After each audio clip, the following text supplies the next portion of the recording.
What is up, and welcome in to a slightly disappointing edition of Post Loons. My name is Jeremy Rushing, breaking down Minnesota United's 2-2 draw at home against San Jose Earthquakes, a struggling San Jose side that came in winless in their last seven. And of course, Minnesota United was unbeaten in their last six heading into that one.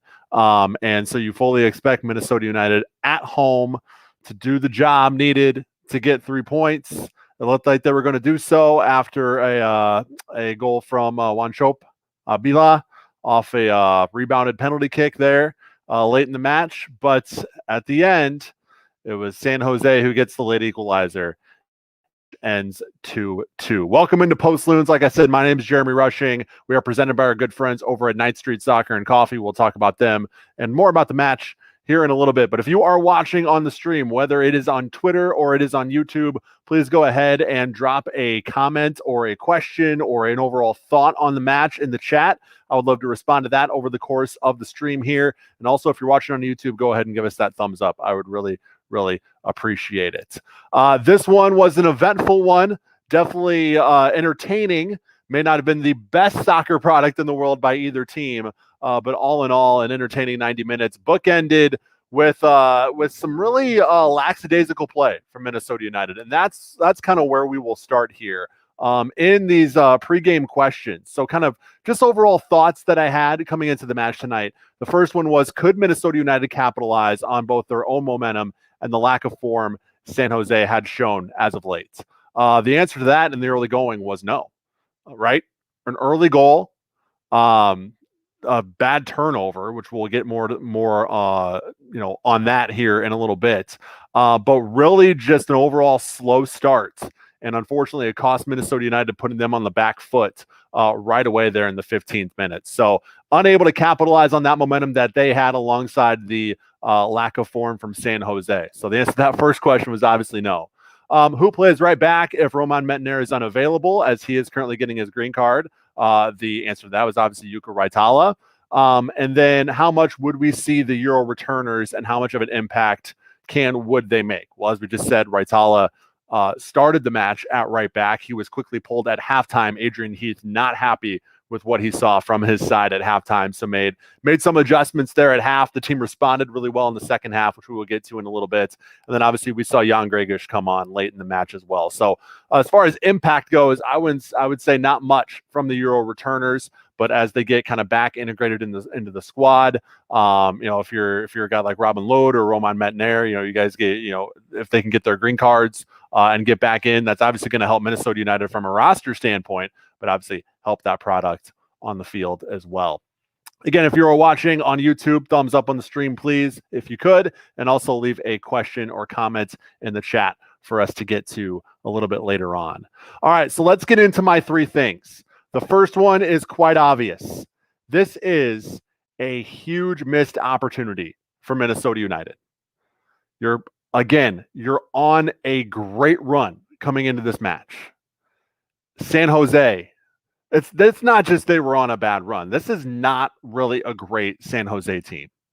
I love Jackson Ewell. Nothing against him personally, but this San Jose team is not good. Minnesota United is far and away the better team. And this is a match at home you expect to come away with 3 points. And Kendra De St. Aubin, I was just watching a little bit of their post-game show on the broadcast, and she said, it may not seem like it now. At this point, early July, 2 points lost may not seem like a huge deal. But when you get into the competitive, how competitive this Western Conference looks like it's going to be down the stretch, especially with Minnesota United kind of right there in striking distance to get in that top four, at this point, you need these points at the end of the season for your playoff positioning and potentially your just playoff life in general. Just because Minnesota United has played themselves back into playoff positioning does not mean by any means they're guaranteed a playoff spot, right? Another bad stretch of form and you're back on the outside looking in, and it's even that much tougher to claw your way back. They've already had to do it once. It's tough enough to do it once. You do not want to see this team get into a position where they have to do so again. So losing 2 points here looms large, could loom very large, I should say, as we get to the end of the season. Like I said, played well late in the first half after a really, really poor start. And that continued early in the second with some changes made at half. They created some more goal scoring chances that probably should have been finished. I mean, Adrian Heath said it best. This match, after the match, he said this probably should have ended, 3 or 4 goals for Minnesota United. You're talking 3-1, 4-1, 4-2, something along those lines. Because that's how they played in the second half.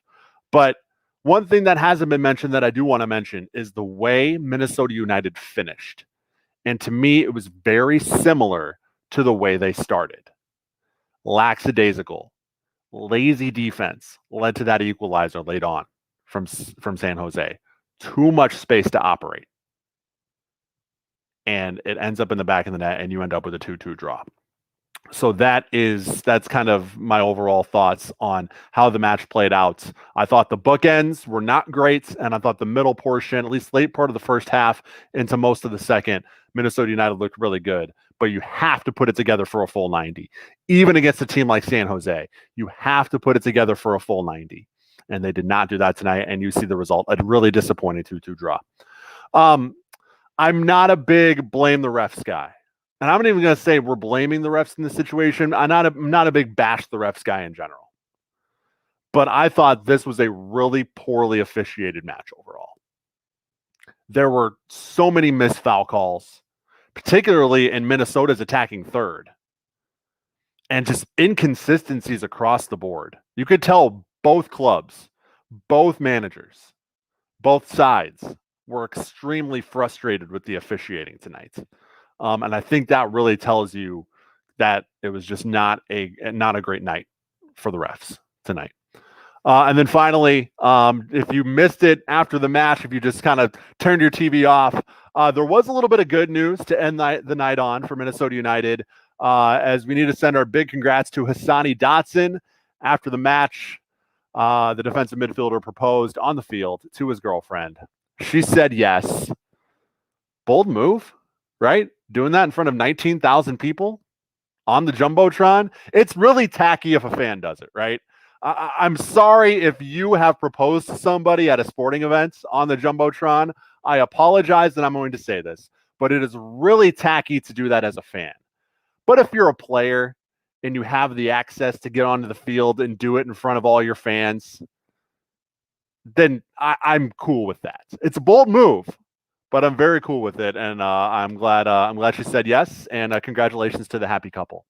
So those are my 3 things. Any big observations, thoughts, questions, comments from you guys? I would really like to get to. Dave Walensky says, not the results I would like. Yes, same, agreed. UFC 11 says Abila shows flashes of greatness, but always takes too many touches. Disappointed in him tonight. Yeah, I thought he could have been better. When you talk about Minnesota United, probably should have had 3 or 4 goals tonight, right? Abila was really a focal point in that offensive attack after he came on the field. Plenty of chances for him. I feel like as kind of that striker and kind of the way he was advertised coming in, right? You would like to see him tuck away more of those chances. Absolutely. Dave Walensky says, sometimes when you don't finish, this is what happens. Yeah.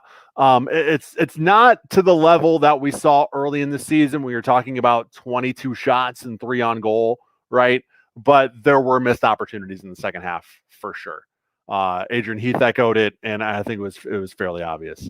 And then our good friend Sam Pfeiffer from Pot on You Loons says, congrats, Hassani. Agreed. Again, if you're just joining us, Hassani Dotson did get engaged, proposed on the field after the match. So very, very good for him.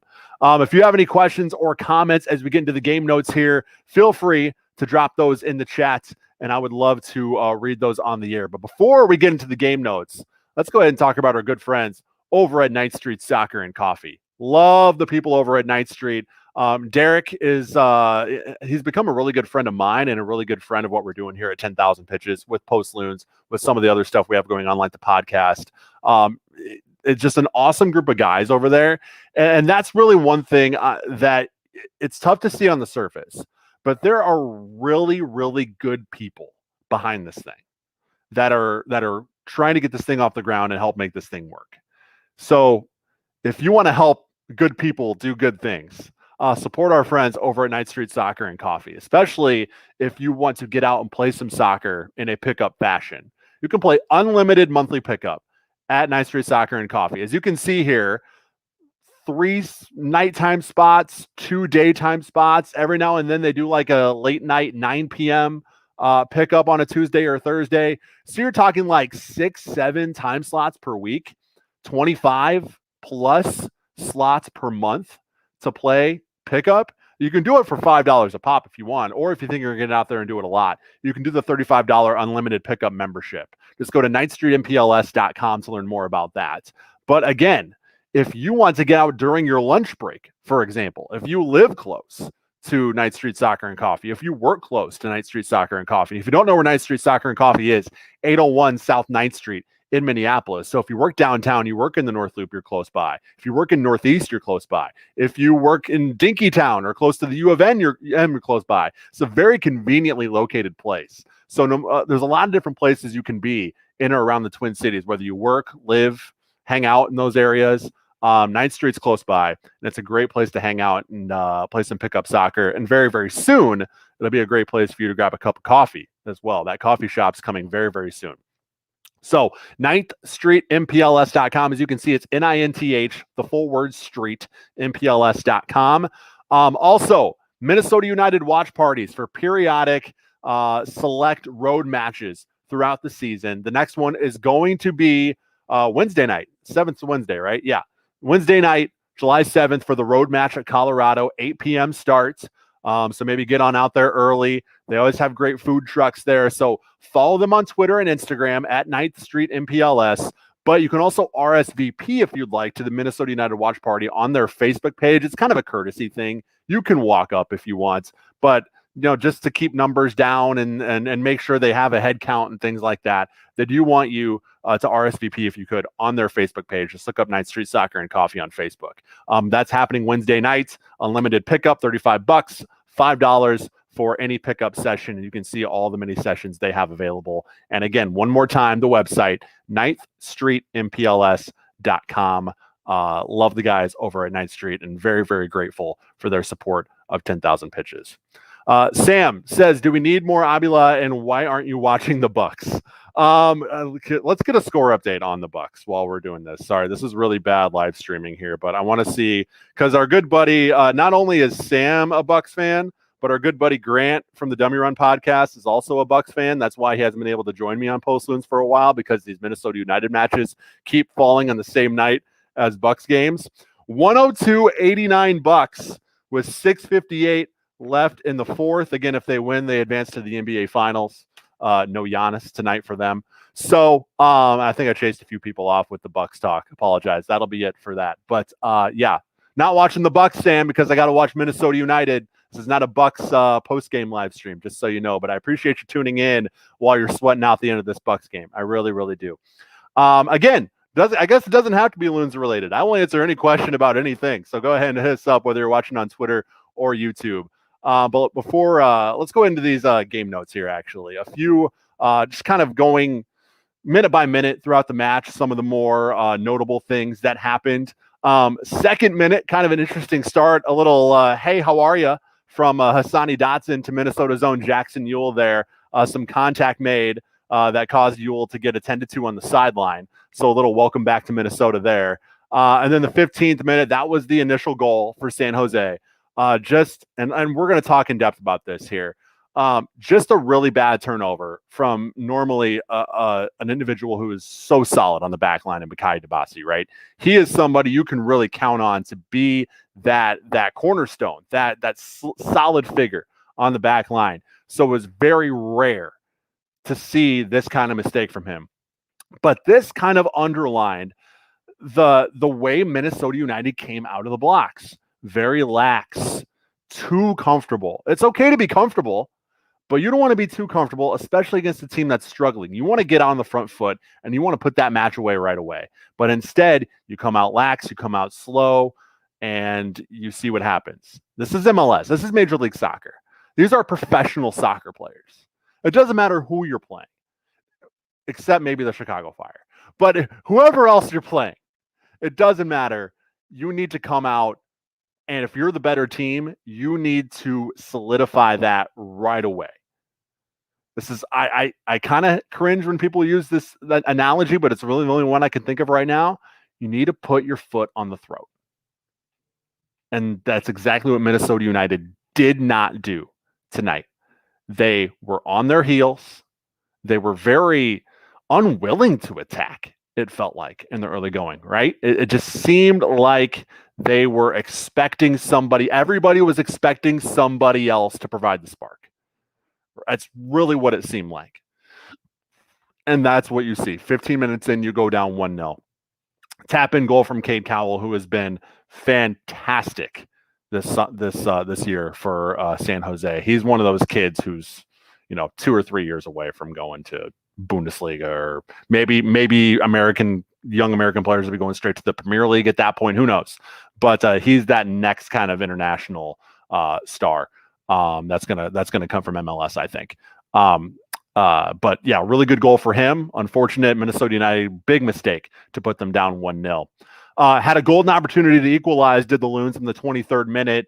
Fragapane forces the turnover in the box, finds the feet of Unu, but he didn't pull the trigger fast enough. Great play there by Tanner Beeson to make that last-ditch challenge to force the corner kick. But if you're Unu, you have to one-time that, or you have to know that with the amount of white shirts that were in the box or close to that play, that you're going to have to get that shot off. Otherwise, you're going to get the ball taken away from you, or somebody else is going to get their foot on the ball. And that's exactly what happened. So really could have equalized there in the 23rd. Unfortunately, 29th minute, some really scary situation as this, talk about cornerstones and talk about solid figures from Minnesota United. I mean, nobody's been more so of that than Michael Boxall. And after taking a break on the sideline following a collision, he does come out of the match. I'm going to get kind of hockey lingo on here. Let's some sort of lower body injury. He was favoring the left side of his lower body while he was walking off the field. Brent Kallman comes on in his place. Makes sense, as he's kind of the only really next defensive option you have, with Raitala having to start with the absence of Metnair. So he comes on. Will Trapp gets the captain's armband, and I do want to say, because I don't want to gloss over this, Will Trapp had another fantastic game tonight. He is really coming into his own in a Minnesota United uniform. A little bit of a rough start for him, although he did have, he's a really good distributor in the early going, but all around really wasn't able to kind of find his fit and find his footing right away with Minnesota United. But man, he has taken his role and he has done it extremely well. And I particularly think as a captain for most of the match tonight, he was very, very good in that role as well. So I just want to give him that shout out. But yeah, he put on the captain's armband after Boxall came out of the match. we're not in the post-game media availability, obviously, the post-game press conference doing the live stream here. So I'm not sure what has been said about Boxy's status. I can't imagine that there would be too much clarity on the situation just about an hour or so after it happened. So obviously keep track of the Minnesota United social media and anybody who covers or follows the team. There will be updates for sure. 43rd minute, another heart-stopping moment for the Loons, this time not from an injury, but almost a near second goal for San Jose, as Cowell looked to be one-on-one with Miller to get his second, but fortunately he's blown offside. 47th minute, great opportunity for Nico Hansen, shot saved well. And then 49th minute, right before the second half whistle blew, this is the only word I can really think of to describe this, some sexy dribbling from Emmanuel Reynoso. Like I'm watching the game in the basement by myself, no one else around me. And when he makes that move to get around the San Jose defender, I don't know who it was, in the box there, I literally said out loud, wow, that's sexy. Like great movement there and work on the ball from Ray. Leads to a great goal scoring opportunity, gets deflected out for a corner. And then upon the corner kick, there's some chaos in front of goal. And the ball's rolling towards the sideline, and somehow Kallman is able to beat his man, not only beat his man to the ball, but find the back of the net from not an easy angle at all. And somehow, some way, you go into half 1-1 after mostly playing a really terrible half. And you're feeling pretty good if you're a Minnesota United fan. You're feeling like, okay, this team's going to turn it around in the second half, and we're going to put our foot on the gas, and we're going to run away with this one. Adrian Heath obviously not happy with what he saw in the first. Bringing on DJ Taylor for Raitala, and then Ramon Avila on for Hansen. So 2 halftime subs that you do not see often from Adrian Heath. So obviously he was looking for something different. I was very interested to see DJ Taylor in his first appearance for the Loons. He didn't play too much of an impact in the game. I thought he, for his first time on, he played well. But moving into the second half here, 52nd minute, just a great nutmeg from Fragapane, allowing a pass to find Abila, makes an excellent move, but his shot right at the keeper. You got to pick a side if you're Abila there, and you got to tuck that away. The quality of striker that he is, right? We've talked about this already. The reputation that he had coming in, the type of impact he can make. You got to be able to tuck that away, I think. But it's saved. The rebound goes right to Dotson, but he just sends the second chance opportunity wide. So really, really missed opportunity there to equalize or to get out on the front foot and get that lead early in the second half for your Minnesota United. 53rd minute, shortly after, Abila finds Gasper. Ton of space on the left side of the box for Gasper. He centers it to Fragapane. And this is one of those, I just criticized Abila for what happened before, but this is one of those, that has to be a goal. 100% has to be a goal for Fragapane here. I know his left foot's not a strong foot, but you can't be more open, and you can't have more of a point-blank shot than he did. And you're talking about a really quality player in Franco Fragapane. He's shown that the type of impact he can make. And somehow it goes off the post and out of play. And things stay 1-1 at that time, which, man, you're left scratching your head after that. 64th minute, Gasper gets taken down by Judson in the box. Somehow not called a penalty initially. This was a big turning point in the match, obviously, because they waited forever, but they eventually did stop play to go back to the monitor and take a look. And it looked like a penalty, obviously, in real time, but looking at the replay, 10 million % a penalty. They were looking at a challenge that was made on Espinoza right before the challenge on Gasper, potentially maybe calling a foul. I believe it was Abila who made that particular challenge. That didn't look clear at all, but the one on Gasper was 100% clear. And I actually think here at 9:43 p.m. Central Time, Espinoza is still complaining to the referee about that play. He would not let that go. Oh my goodness. I mean, we see it all the time. Call doesn't go somebody's way. You argue with the referee for a bit, but then somebody pushes you away or you realize that nothing's going to come of it. So you eventually give up. But Espinoza, I don't know if I want to say to his credit or what, but he was right there in the referee's face, having to physically be held back for 4 or 5 minutes. It was pretty ridiculous. I was laughing pretty hard when that happened, actually. But eventually Wando comes in and he sort of takes the brunt of it, as a captain should do, sort of, yelling at the fourth official on the sideline. It was just kind of a mess. Just obviously San Jose not happy with the call. But eventually, I think, in my opinion, they get it right, awarding the penalty. Abila's PK saved initially, but luckily the rebound goes right back to him. He's able to tuck it away, and Minnesota takes a 2-1 lead in the 69th minute. You're thinking, nice, things are going well. We'll see this through at the very least, especially when you see Ozzy Alonso come on for Adrian Hunou in the 73rd. You're like, all right, we got the shape we need. We got the personnel we need to see this through and come away with an ugly 3 points. Not so fast. Kikanovic equalizes for San Jose in the 82nd. This, to me, I already said this in the beginning. We talk about the bad start. And from what I saw in the post-game show, from what I saw from Heath, from what I've seen on Twitter, people have been talking about the bad starts. But I also want to talk about the bad finish. Because the last 10 minutes, including stoppage time or so, were about the same as the first half hour. Very lax. I think they thought they were going to coast their way to a 2-1 win. And They didn't, right? Too much space to operate. It's very, very, I think, lazy defensive effort not to crash down on the guy who has the ball, right?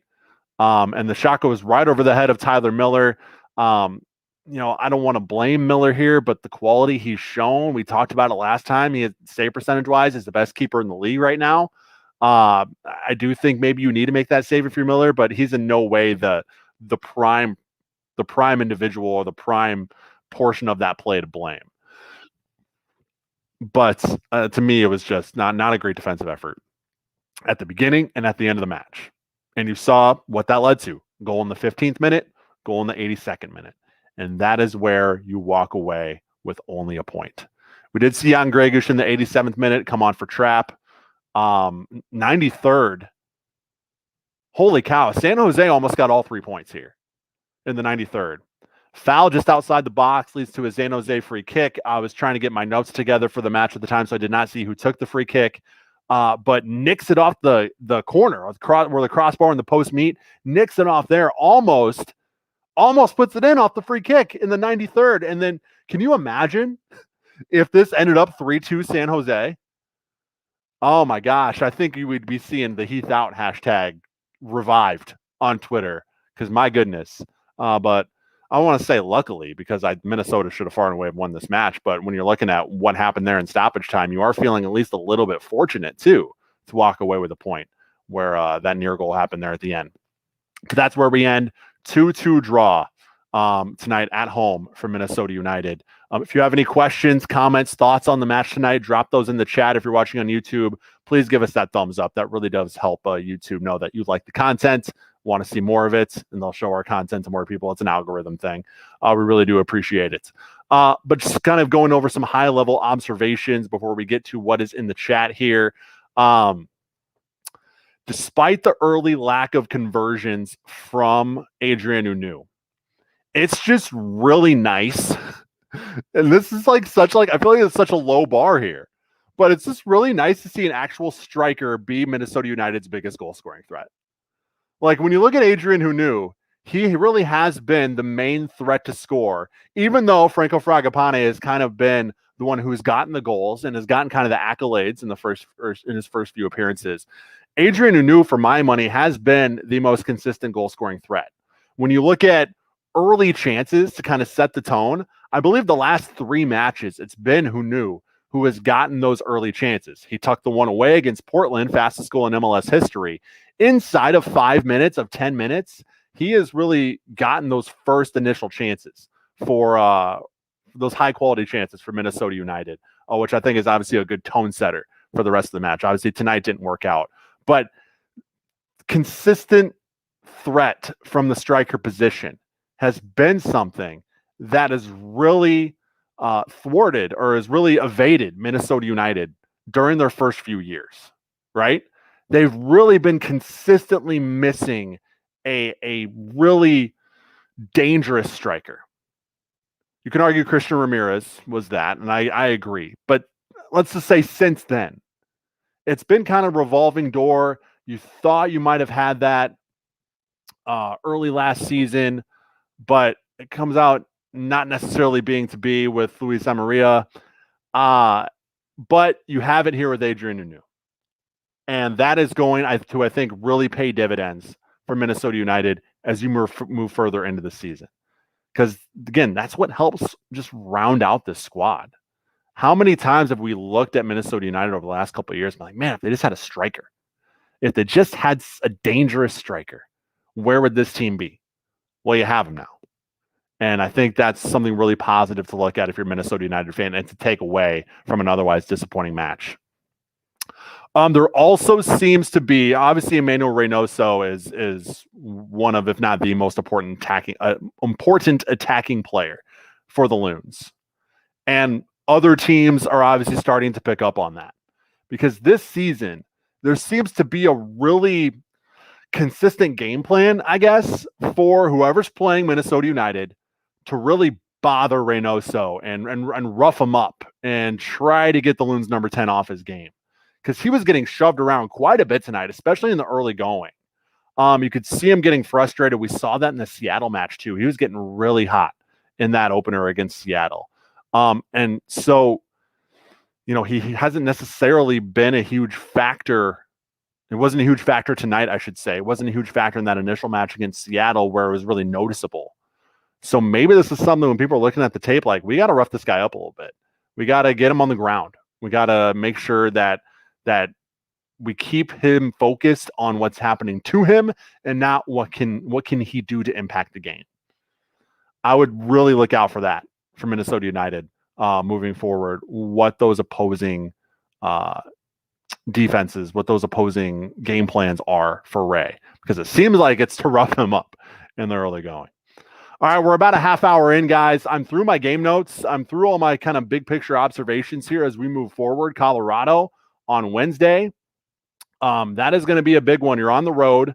Looking at the standings here, MLS Western Conference standings. Right now, you're still 5th, and you're still only a point back at Colorado.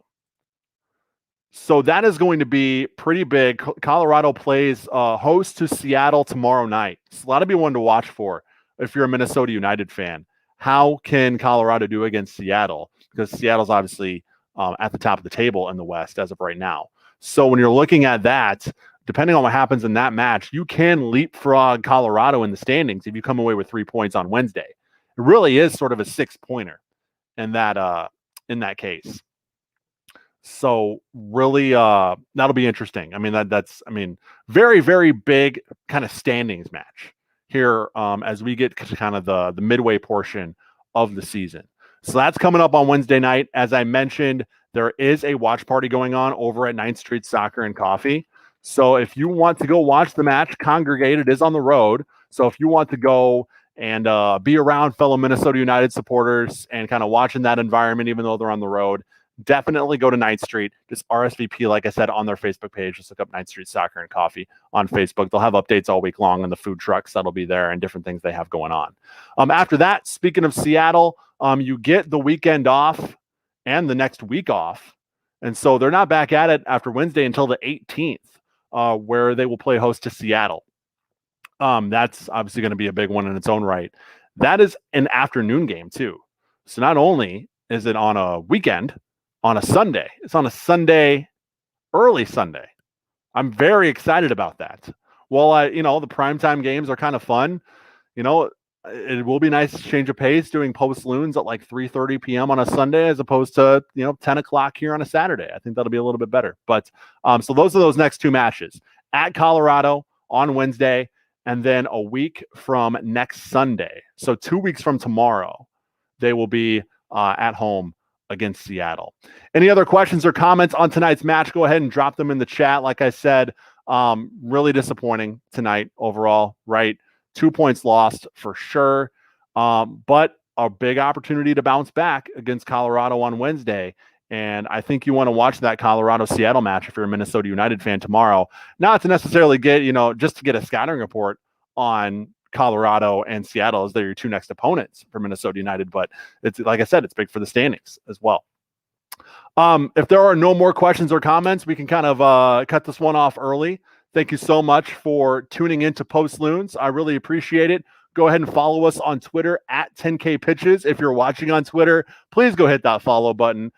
We have great content coming out all the time. A new episode of 10,000 Pitches drops every Friday, which covers kind of everything lower league, college, and amateur soccer across the area.